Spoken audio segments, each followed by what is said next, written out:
ایک روز ایک شوہر جب باہر سے اپنے گھر میں داخل ہوا تو دیکھتا ہے کہ اس کی بیوی زاروں قطار رو رہی ہے۔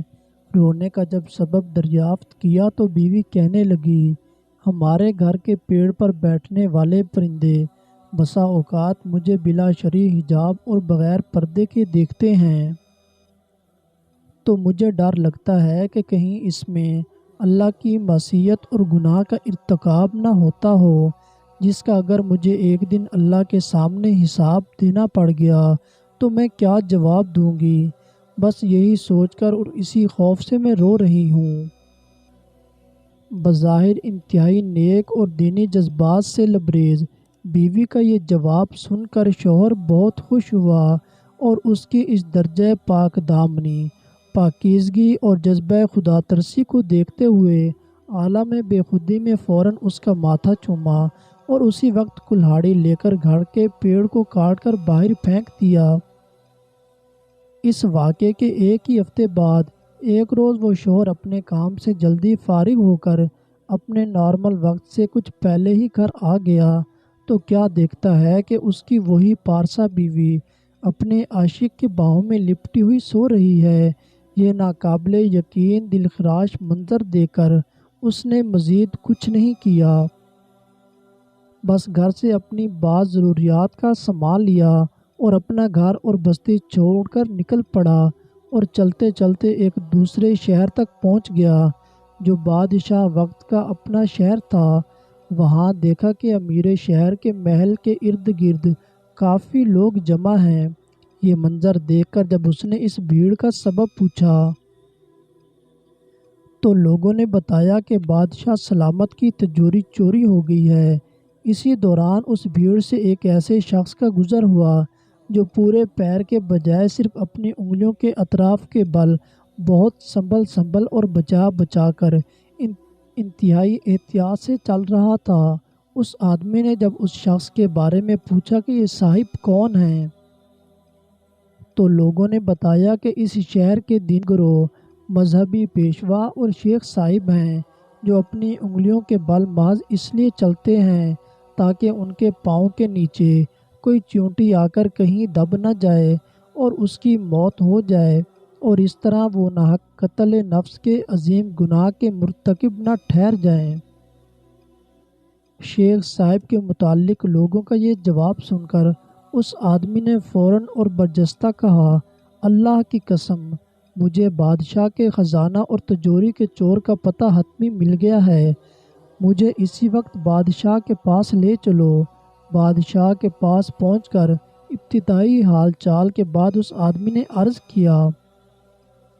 بادشاہ سلامت، آپ کی تجوری کا چور کوئی اور نہیں بلکہ آپ کے اس شہر کے دینی گروہ اور مذہبی پیشوا شیخ صاحب ہی ہیں۔ یہ سن کر بادشاہ کو سخت حیرت و تعجب ہوا، جس پر وہ آدمی مزید یقین دہانی کراتے ہوئے کہنے لگا کہ اگر مجھے اس الزام میں جھوٹا پایا جائے تو میرا خون معاف، اور اگر اس الزام کے بدلے میری گردن بھی اڑا دی جائے تو بھی میں اس کے لیے مکمل طور پر تیار ہوں۔ آخرکار بادشاہ نے اس کا اتنا پختہ جواب سن کر شیخ صاحب کو فوراً دربار میں حاضر کرنے کا حکم دے دیا۔ انہیں دربار میں لایا گیا۔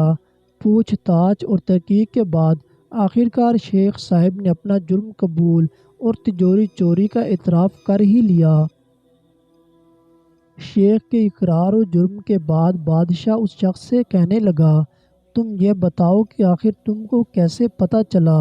کہ چور یہی شیخ صاحب ہیں، جبکہ وہ اپنی ظاہری شکل و صورت اور وضاحت سے انتہائی نیک، صالح اور پارسا دکھتے ہیں؟ بادشاہ کے اس سوال کا جو قیمتی جواب اس آدمی نے اپنے سابقہ تجربات کی روشنی میں دیا، وہ جواب یہ تھا کہ جب بھی اظہار پارسائی میں مبالغہ آرائی ہو رہی ہو اور جہاں بھی نیکی اور فضائل کے بیان میں حد سے زیادہ دکھاوا نظر آئے تو آپ فوراً سمجھ لیں کہ وہاں ضرور کسی بڑے جرم اور گناہ کو چھپانے کی کوشش ہو رہی ہے۔ سچ ہے کہ صرف لباس پارسائی سے شرافت آ نہیں سکتی، شرافت نفس میں ہوگی تو انسان پارسا ہوگا۔ کردار کو کپڑوں میں چھپا رکھا ہے تو نے، کپڑوں کی طرح تو تیرا کردار نہیں ہے۔ بد کردار عورت اور مرد کی سب سے بڑی نشانی یہ ہے کہ وہ رشتوں کی پہچان بھول جاتے ہیں۔ خوبصورت مرد وہ ہوتا ہے جو عورت کی خطاؤں کو معاف کر دیتا ہے۔ خوبصورت مرد وہ ہوتا ہے جو وحشت کے گھوڑے پر سوار ہو کر عورت کی انا کی دھجیاں نہیں اڑاتا۔